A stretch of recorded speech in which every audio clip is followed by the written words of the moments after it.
তিনি পদ্মা সেতুর অনেক টাকা পয়সা দুর্নীতি করছেন। এই বাড়িটি সাবেক মন্ত্রী আবুল হোসেনের বাড়ি।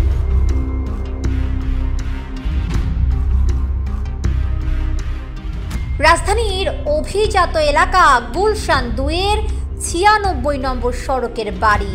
এখানেই একসময় বসবাস করতেন সাবেক মন্ত্রী সৈয়দ আবুল হোসেন।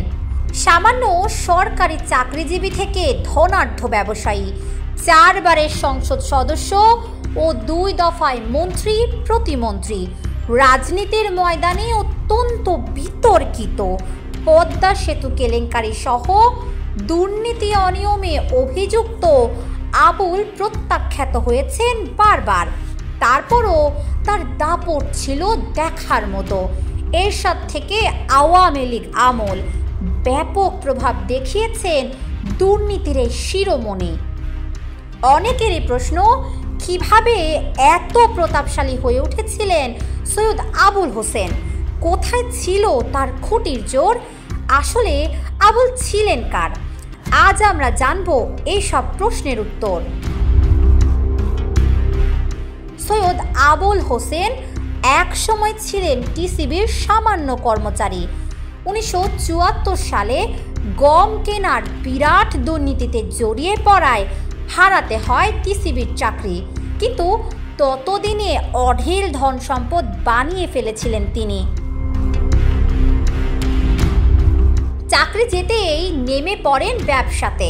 প্রতিষ্ঠানের নাম দেন নিজের নামেই, সৈয়দ আবুল হোসেন কোম্পানি বা সংক্ষেপে সাহকো। 1975 সালে ওই কোম্পানি প্রতিষ্ঠার পর ব্যবসা ছড়িয়েছে নানা দিকে। আন্তর্জাতিক ট্রেডিং, ঠিকাদারি, ব্রোকারেজ সহ নানা খাতে প্রসারিত হয় তার ব্যবসা। আবুল হোসেন ফুলে ফেপে ওঠেন এরশাদ আমলে। তার মূল খুঁটি ছিলেন রওশন এরশাদ। তাকে মা বলে ডাকতেন তিনি, তাই আবুলকে রওশনের পোষ্যপুত্র বলা হতো। সে সময় আবুল হোসেন এতটাই ক্ষমতাশালী হয়ে ওঠেন যে এরশাদের কাছে নালিশ করে শেখ শহীদের শিক্ষামন্ত্রিত্ব খেয়ে দেন। আবুলের পরামর্শেই এরশাদ নতুন শিক্ষামন্ত্রী বানান কাজী জাফরকে। আর তিনি মন্ত্রী হয়েই মেটাতে থাকেন আবুল হোসেনের একের পর এক চাহিদা।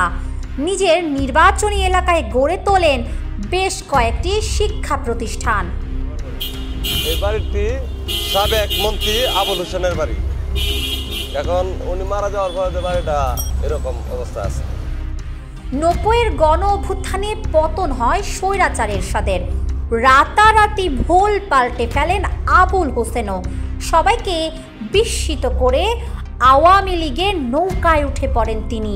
এরপর দলীয় মনোনয়নে মাদারীপুর 3 আসন থেকে বারবার সংসদ সদস্য নির্বাচিত হতে থাকেন। 1996 সালে শেখ হাসিনা ক্ষমতায় আসার পর স্থানীয় সরকার প্রতিমন্ত্রী হয়ে যান তিনি। তবে সেই পদ ধরে রাখতে পারেননি। 2 পাসপোর্ট ব্যবহারের অভিযোগে মন্ত্রিত্ব চলে যায়। এরপর 2009 সালে আওয়ামী লীগ আবার সরকার গঠন করলে আবুল হোসেন পেয়ে যান আরও গুরুত্বপূর্ণ পদ, এবার যোগাযোগ মন্ত্রী। তবে বিতর্ক তার পিছু ছাড়েনি। পদ্মা সেতু প্রকল্পে ঘুষ কেলেঙ্কারিতে তার নাম এসে যায়। এরপরও বহাল তবিয়তে থাকেন। তিনি পদ্মা সেতুর অনেক টাকা পয়সা দুর্নীতি করেছে এবং দেশের জনগণের অনেক ক্ষয়ক্ষতি করেছে। এটা জনগণের এবং দেশের বিরাট একটা বেকার ধরেছিল। তবে বিশ্বব্যাংকের চাপে শেষমেশ তাকে খেদানো হয় মন্ত্রিসভা থেকে। 2014 সালের দলীয় মনোনয়নও হারান তিনি। আওয়ামী লীগের কেন্দ্রীয় কমিটি থেকেও বিদায় দেয়া হয়। বঙ্গবন্ধু সরকারের সময় চাকরি হারানো আবুল হোসেন সুবিধা নিতেন এরশাদের কাছ থেকে। কিন্তু রাতারাতি তিনি আওয়ামী লীগে প্রবেশ করলেন কিভাবে? গুঞ্জন রয়েছে এরশাদের পতনের পর মোটা অঙ্কের টাকার বিনিময়ে আওয়ামী লীগের মনোনয়ন কিনেছিলেন আবুল হোসেন। মন্ত্রী হওয়ার বিনিময়ে নিয়মিত দিতেন মাসোহারা। আবুলের অর্থের অভাব ছিল না, তাই দেদারসে অর্থ বিলাতেও কার্পণ্য করতেন না তিনি। মন্ত্রিত্ব ও দলীয় পদ চলে যাওয়ার পরও স্থানীয় রাজনীতিতে কলকাঠি নাড়তেন তিনি।